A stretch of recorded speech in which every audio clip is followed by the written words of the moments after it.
Au fil des mots, Patrick Estève. Chères auditrices et auditeurs, bonjour. Le portrait de pensée de ce jour s'intitule « Peut-on dire que l'humain est obsolète ?» et pose une question centrale et actuelle. Ce mot, obsolète ou obsolescence, résonne étrangement aux côtés de celui d'humain, auquel il est rarement, voire jamais accolé, car l'obsolescence évoque plutôt l'état d'objets usés, de techniques dépassées, ou encore d'outils rangés au fond d'un garage, d'une cave, d'un grenier ou d'un tiroir. Peut-on réellement percevoir l'humain ainsi ? Peut-on sérieusement penser que, dans ce qu'il a de plus profond, l'humain pourrait être ou serait amené à être déprécié, voire périmé ? C'est ce que nous allons voir au cours de ce portrait de pensée. L'humain a été jeté au monde nu et sans défense, comme un être jeté. Die Geworfenheit, écrivait Martin Heidegger en 1927 dans Être et Temps, de sorte qu'il s'est trouvé être là, en Dasein, sein, être, da, là, avec la conséquence de son existence au monde, avec ses faiblesses et ses forces pour créer et développer des outils depuis le plus profond des âges. Faire face à un environnement et une nature hostiles est rapidement devenu une priorité pour l'humain en proie aux autres espèces vivantes douées de capacités physiques souvent supérieures et très efficaces pour assurer leur survie.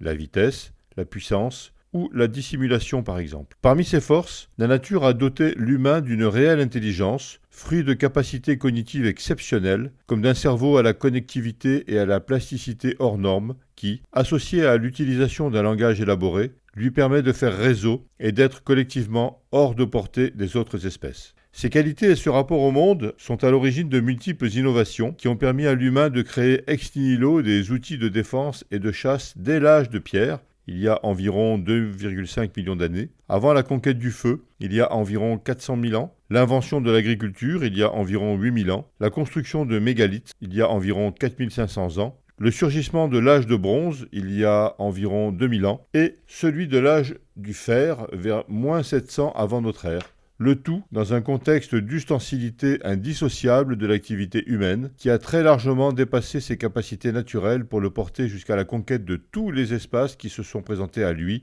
terre, mer, air et au-delà de la prison terre, comme le disait Hannah Arendt. Les humains sont ainsi sortis de l'hominisation par la fabrication d'outils et le développement de la technique, de sorte que nous pouvons affirmer aujourd'hui que la technique n'a pas d'existence propre, autrement dit que sans humain, il n'y a pas de technique. Sans humain, il n'y a pas non plus de technique parce que ce dernier est un être programmatique qui élabore des projets a priori et met en œuvre des stratégies basées sur ses innovations pour atteindre des objectifs de conquérant et de bâtisseur dans le temps. Il est homo faber, celui qui fait, concept mobilisé par Hannah Arendt dans la célèbre Vita Activa de la condition de l'homme moderne en 1958 et fondé par Henri Bergson 30 ans plus tôt, en 1927, dans son ouvrage L'évolution créatrice. L'humain est un fabricant d'outils pérennes qui dépasse les bornes de sa propre existence, ce qui le place dans la permanence des choses et l'habitabilité du monde, dont la nature est composée à ce jour de plus en plus de la moitié de choses fabriquées par l'homo faber, qui modifie l'aletheia, à savoir le développement du rapport que l'humain entretient avec la nature, en particulier depuis que ce dernier a créé un nouvel espace, l'espace numérique. L'exemple de la numérisation du monde que l'humain subit de plein fouet depuis 50 ans modifie la présence de celui qui est en train d'oublier son essence ontologique en ce début de XXIe siècle, ce que Heidegger nomme l'oubli de l'être, que nous allons appliquer aux trois âges du numérique qui sont, selon moi, la convergence, la congruence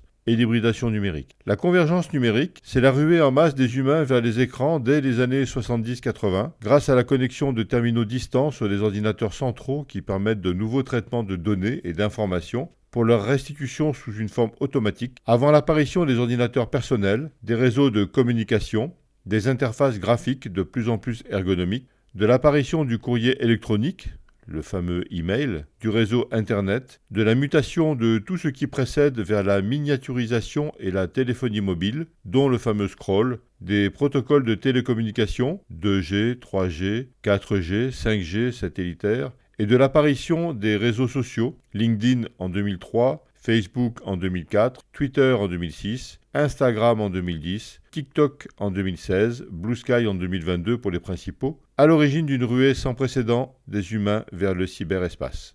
La congruence numérique, c'est l'état ou l'âge récent de l'humain qui opère sans cesse et en pointillé des allers et retours entre le monde réel et le monde numérique tout au long de la journée et d'une bonne partie de la nuit, par la médiation de téléphones portables qui sont une excroissance, un prolongement du bras et de la main qui les tient comme on pointe un doigt vers un monde immatériel. L'hybridation numérique, c'est l'âge dans lequel nous entrons, où l'humain agit dans le monde réel en fonction de notifications qui lui sont adressées depuis ce monde immatériel, qui contient des informations qu'aucun support ou bibliothèque au monde n'a jamais pu contenir, l'infosphère, où l'on va puiser de l'information et que l'on alimente comme on respire, sans le savoir, de nos propres informations. Une infosphère qui évolue sans cesse et qui voit le surgissement et la montée en puissance des intelligences artificielles, IA générative et bientôt agentique, programmées pour glaner l'information et la synthèse dont nous avons besoin à partir d'une quantité d'informations qui ne sont plus à notre portée à cause justement de leur gigantisme quantitatif. Ces IA sont à mettre en perspective de la montée en gamme des progrès de la robotique, humanoïde ou pas, et de ceux de l'informatique quantique qui, dès lors qu'elle adviendra et qu'elle remplacera l'informatique binaire, ouvrira une ère nouvelle pour l'humanité entière en proie à une évolution sans précédent. Cette situation, en effet unique dans l'histoire de l'évolution humaine,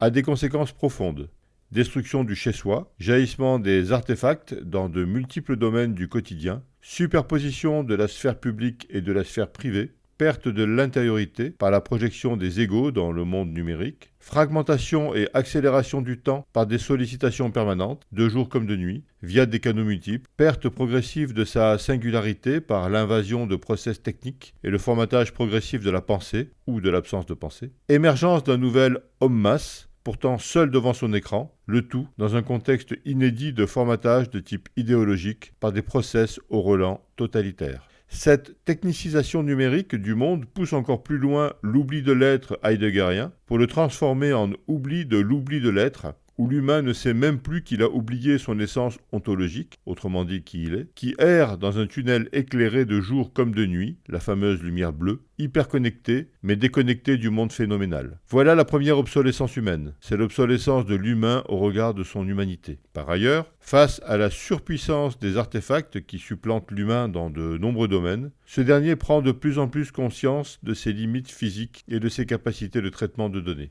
Il s'agit là de la deuxième obsolescence de l'humain, celle de la perte de sa propre puissance, associée au sentiment de cette perte comparativement à la montée en gamme des artefacts. Une question centrale se pose alors. Est-il possible de sortir de cette double ornière d'obsolescence ? Une question qui intègre une promesse de libération du joug de l'ignorance et de la suggestion pour progresser en direction de la liberté et de la vérité qui m'évoque sans détour la célèbre maxime latine d'Emmanuel Kant, « sapere aude », autrement dit, « aie le courage de te servir de ton propre entendement », qui se situe dans une démarche de libération de l'esprit et de la société, dans un appel équivalent à penser sans tuteur et sans entrave, même au cœur d'un environnement technique. Être humain dans ce climat d'obsolescence, c'est oser cultiver le doute face à la certitude des process, c'est réinstaurer une forme de lenteur dans la recherche et dans l'acte de penser face à la fragmentation et à l'accélération du temps pour aller en profondeur, c'est se fonder sur des sources sérieuses d'informations pour construire une opinion objective face à la passivité et à l'instantanéité des notifications comme de la manipulation de masse. Partant,